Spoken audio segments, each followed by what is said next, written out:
Bapak, Ibu, Saudara-saudara yang terkasih, mari kita mempersiapkan hati kita, khususnya Alkitab. Pada saat ini mungkin Bapak Ibu di rumah, mari kita mempersiapkan hati kita. Sebelum kita membacakan kebenaran firman, kita akan terlebih dahulu berdoa. Mari kita berdoa. Kami sungguh bersyukur Tuhan atas satu kesempatan yang Tuhan percayakan bagi kami. Kami telah memuji dan menyembah Engkau. Kami percaya pujian dari hati yang tulus, Engkau dapat menerima itu dengan tangan yang terbuka. Dan kami juga percaya akan kebenaran firman-Mu. Kami percaya bahwa firman-Mu adalah ya dan amin. Firman-Mu adalah perkataan-Mu sendiri. Ajarkanlah kami dengan iman menerima setiap kebenaran firman-Mu, setiap kata dan kalimat. Ajarkanlah kami mau mempraktekkan itu di dalam kehidupan kami setiap hari. Karena kami percaya firman itu yang menguatkan kami, yang memberikan pengharapan bagi kami, bahkan menyembuhkan setiap segala sakit penyakit apapun Tuhan. Engkau yang senantiasa menyertai kehidupan anak-anak-Mu yang percaya kepada Engkau ya Tuhan. Terima kasih Tuhan, Roh Kudus malah Engkau menerjemahkan kebenaran firman-Mu bagi kami. Supaya kami dapat mempraktekkan itu di dalam setiap kehidupan kami. Baik di dalam senang maupun dalam keadaan apapun Tuhan. Karena kami percaya firman itu terang bagi setiap jalan kami. Berbicaralah Tuhan karena kami siap. Di dalam nama Tuhan Yesus Kristus kami berdoa dan mengucapkan syukur. Yang percaya sama-sama katakan amin. Salam Bapak Ibu. Pada saat ini, saya percaya bahwa setiap kita ingin memiliki kehidupan yang lebih baik. Kita lihat bahwa di dalam kehidupan Esther dia adalah seorang Yahudi.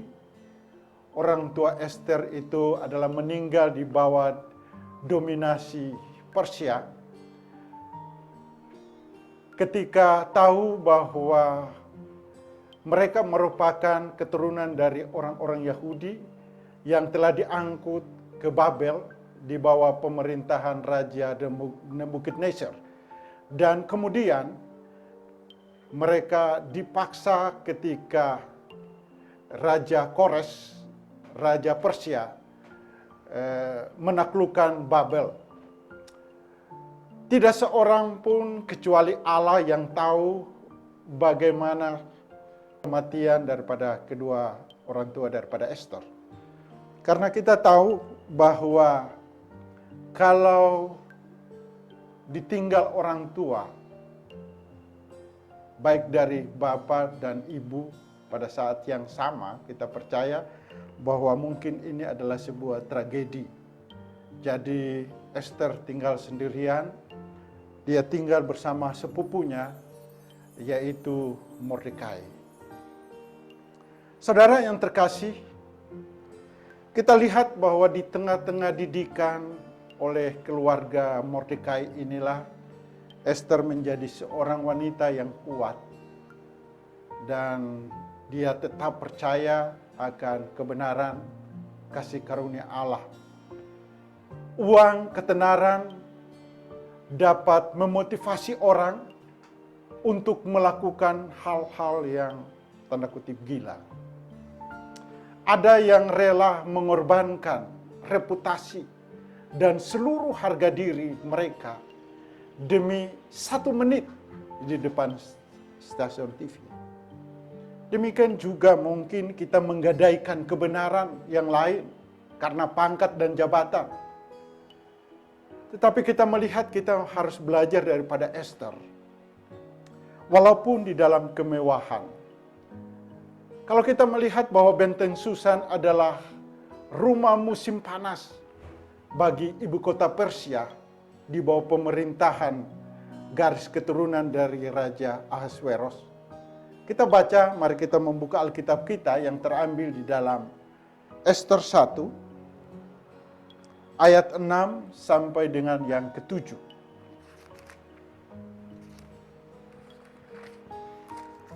Ya, saudara boleh baca di layar. Ester 1 ayat 6 sampai dengan 7. Di situ tirai mirai daripada kain lenan, mori halus dan kain ungu tua yang terikat dengan tali lenan halus dan ungu muda bergantung pada tombol-tombol perak di tiang-tiang marmer putih, sedang katil emas dan perak ditempatkan di atas lantai pualam. Marmer putih, gawang dan pelinggang minuman dihidangkan dalam piala emas yang beraneka warna. Saudara coba bayangkan kemewahan itu. Dan anggurnya ialah anggur minuman raja yang berlimpah-limpah sebagaimana layak bagi raja. Saudara, kita melihat sepintas ini di depan teras halaman, ini saja dengan begitu macam kekayaan, begitu macam rupa minuman yang sangat-sangat mahal dan menarik. Saudara bisa membayangkan hal di teras saja sedemikian rupa mewahnya, apalagi di dalam istana. Apakah Ester terbuai dengan segala sesuatu?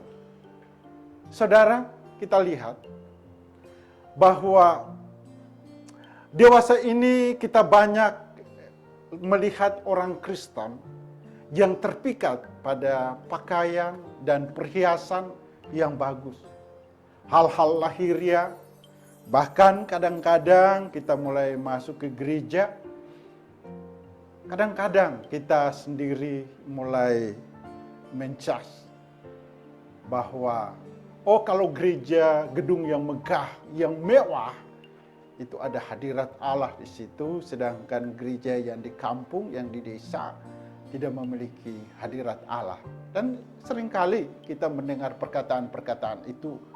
Dan bahkan ada perkataan-perkataan, bahkan kalau hamba Tuhan yang diberkati adalah hamba Tuhan yang memiliki iman yang luar biasa dengan segala berkat harta kemewahan. Tapi hari ini kita belajar daripada Ester. Saudara, perhiasan itu tidak menyilaukan Ester di dalam perjalanan kehidupan. Kita melihat bahwa ada orang yang sangat tertarik pada kuasa dan martabat dan baik tahta. Orang-orang tersebut akhirnya menggadaikan harga diri, bahkan menggadai iman. Saudara boleh membayangkan itu. Tetapi hari ini, seringkali kita memperlakukan hal serupa di dalam pengeringan kita, bahkan di dalam gereja.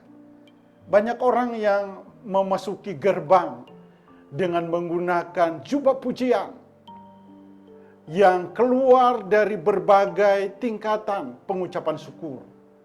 Dan hanya segelintir orang yang berharga di matanya. Mereka datang dengan hati yang hancur, hati yang diliputi oleh penyembahan. Mereka adalah orang-orang yang sederhana. Mereka menaikkan pujian, sekalipun banyak tantangan yang mereka peroleh. Kita melihat bahwa di dalam kehidupan kita belajar daripada kehidupan Salomo. Salomo percaya bahwa dirinya sangat bijak, sehingga tidak mungkin mengalami kegagalan dan kejatuhan.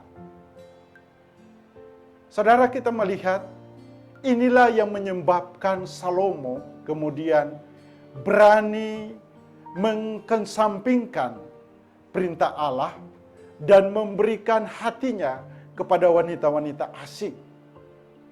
Karena Salomo dipandang sebagai sumber utama untuk mendapatkan kekayaan dan promosi. Hari ini berapa banyak juga kita sebagai orang Kristen mengikuti Tuhan hanya melihat karena seseorang memiliki kekayaan yang luar biasa, dengan kemegahan yang luar biasa. Tapi kita harus belajar dari Salomo. Akhirnya Salomo mencuri kemuliaan Tuhan di situ. Akhirnya Salomo jatuh. Tuhan ingin mengingatkan kita pada saat-saat ini dengan adanya virus corona hari-hari ini. Kita tidak lagi beribadah di tempat yang megah. Tetapi kita mulai berdoa di kelompok-kelompok kecil di rumah kita masing-masing. Baik di rumah yang seperti istana maupun juga di dalam rumah yang kumuh. Tetapi hal ini adalah satu pemurnian bagi kita. Dapatkah kita menjadikan hidup kita sebagai imam di tengah-tengah keluarga yang membawa keluarga kita di hadapan Tuhan? Mungkin dulu di istana yang megah kita boleh berkhotbah, kita boleh mendengar firman Tuhan, lalu kita mungkin tepuk tangan dengan sorai, lalu kita mungkin berpikir bahwa iman kita begitu tumbuh. Masih adakah sukacita kegerangan itu pada hari-hari ini di rumah kita masing-masing atau enggak? Itu yang penting di dalam kehidupan kita. Kita harus mengenal isi hati sang pemberi daripada pemberiannya. Artinya kita harus dapat mengenal isi hati Allah dengan sungguh-sungguh. Seperti Esther. Dia tidak melihat kemewahannya itu sebagai prioritas. Harta kekayaan raja itu sebagai tujuan hidup dia. Tetapi bagaimana Esther mau menyenangkan hati Allah atau hati raja tersebut? Saudara, Esther dapat meluluhkan hati raja karena Esther mengasihi raja dengan hati yang tulus. Saya percaya ada banyak orang yang pada saat itu hadir, mempesonakan dengan penampilan, dengan perilaku yang mungkin pada saat itu bukan tulus.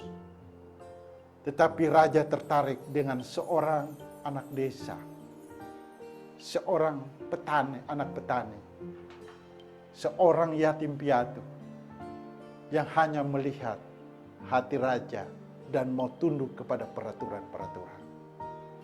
Saudara, hari ini demikian juga Yesus memiliki keinginan yang sangat-sangat bagi kita hari-hari ini. Dia menginginkan bahwa ada pribadi-pribadi yang memiliki penyembahan dari dalam roh dan kebenaran. Coba kita lihat di dalam Yohanes 4. Tetapi saatnya akan datang dan sudah tiba sekarang bahwa penyembah-penyembah benar akan menyembah Bapa di dalam roh dan kebenaran, sebab Bapa menghendaki penyembahan-penyembahan yang demikian. Tahan dulu. Tetapi saatnya akan datang dan sudah tibatnya sekarang bahwa penyembah-penyembah benar akan menyembah Bapa dalam roh dan kebenaran. Di dalam kebenaran ini adalah sikap hati, motivasi yang baik pada saat kita menyembah. Seorang penyembah yang baik tidak hanya melihat hal-hal lahiriah, sebuah gedung yang wah, atau sebuah pujian yang sorak-sorai. Tetapi dia memiliki roh dan kebenaran. Sebab itu, Bapa menghendaki penyembah-penyembah demikian. Terus, Allah itu roh dan barang siapa menyembah dia harus menyembahnya di dalam roh dan kebenaran. Roh dan kebenaran. Kebenaran diulang 2 kali pada 2 ayat ini. Oleh karena itu, kebenaran itu adalah unsur yang terutama bagi kita, anak-anak Allah yang telah ditebus oleh darah Kristus. Esther adalah seorang pribadi yang menjadi contoh di dalam kehidupan kita. Dia hanya menginginkan dan mau menyenangkan hati raja dengan ketulusan dan kesungguhan. maka Allah berkenan kepada dia. Yesus memberitahukan kita bahwa Bapanya menghendaki penyembah-penyembah yang benar, yaitu menyembah di dalam roh dan kebenaran. Yesus sepenuhnya menyerahkan tubuhnya yang murni dan jiwanya yang tak ternoda untuk disalib, guna membebaskan kita daripada kematian. Berarti betapa murninya ketulusan Yesus di dalam mengorbankan dirinya bagi kita. Bagaimana kita sebagai anak-anak Allah? Dapatkah kemurnian kebenaran hati itulah kita berikan kepada Dia sebagai Sang Raja yang ajaib? Saudara yang terkasih, bagi Esther, keajaiban mulai terjadi ketika ia berusaha untuk mengenal isi hati raja, bukan mendapat kemewahan kerajaan. Hari ini, saudara memilih istana atau hadiratnya. Kalau hari ini saudara memilih istana, gedung, aksesoris, dan sebagainya, maka saudara menjadi orang yang gagal di dalam mengiringi Kristus. Tetapi jikalau hari ini engkau menginginkan hati Tuhan, dan engkau berkata, Tuhan, aku mau seperti Engkau. Apa yang Engkau katakan, disitulah aku lakukan. Sekalipun aku tidak mengerti, tetapi aku percaya jalanmu itu menuju kepada kedamaian yang kekal. Saudara yang terkasih, hari ini kita belajar daripada Esther. Esther tidak mengingini sebuah istana, tetapi dia mengingini hati raja dan menyenangkan hati raja. Hari ini pun juga kita demikian. Biarlah kita mau mengingini hati Allah, dan biarlah di dalam roh dan penyembahan kita, kita berikan yang terbaik untuk Tuhan. Di dalam Yohanes 3 ayat 16, Alkitab berkata, mari kita akan membacakan kebenaran. Karena begitu besar kasih Allah akan dunia ini, sehingga Ia telah mengaruniakan anaknya yang tunggal. Hanya satu tunggal. Allah mempersembahkan itu yang terbaik buat saudara dan saya.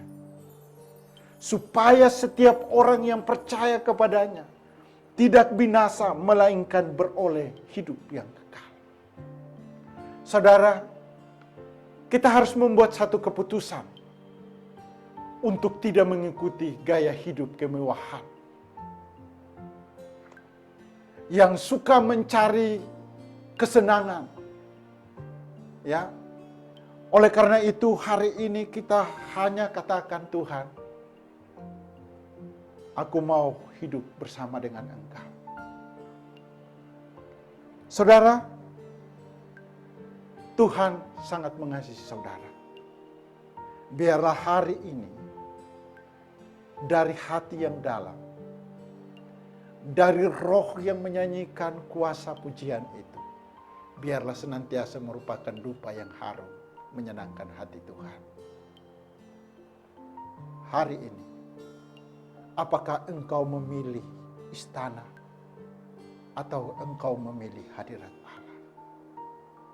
Hari ini jikalau di dalam pengeringanmu beberapa tahun yang lalu, engkau masih terpesona dengan sebuah gedung, engkau masih terpesona dengan hal-hal karismat, hari ini yang Tuhan inginkan, hati yang sederhana, dengan sebuah kemurnian dan ketulusan, engkau nyatakan lewat pujian dan penyembahanmu di hadapan Tuhan. Saya percaya Tuhan akan menyertai dan tidak pernah meninggalkan saudara sedetik pun. Sekalipun kita di rumah, Bahkan mungkin hari ini kita di rumah kontrakan. Kita nyanyikan pujian dan penyembahan itu, bahkan suara kita juga terbatas karena ada beberapa keluarga tetangga kita. Hari ini Tuhan inginkan dari jiwamu yang paling dalam engkau naikkan pujian itu. Jikalau Raja memilih Ester sebagai ratu, maka saya percaya kalau kita hidup dengan kemurnian hati di hadapan Tuhan, sang mempelai pria akan menyambut, memilih kita sebagai seorang mempelai wanita yang tidak bercacat celah di hadapan Tuhan. Hari ini, tetap semangat, tetap menjaga kemurnian hati. Biarlah pujian, penyembahan dari tempat yang sederhana itu menyenangkan Sang Raja di atas segala raja. Karena kita bukan memilih istana, tetapi hadirat Allah. Tuhan Yesus memberkati.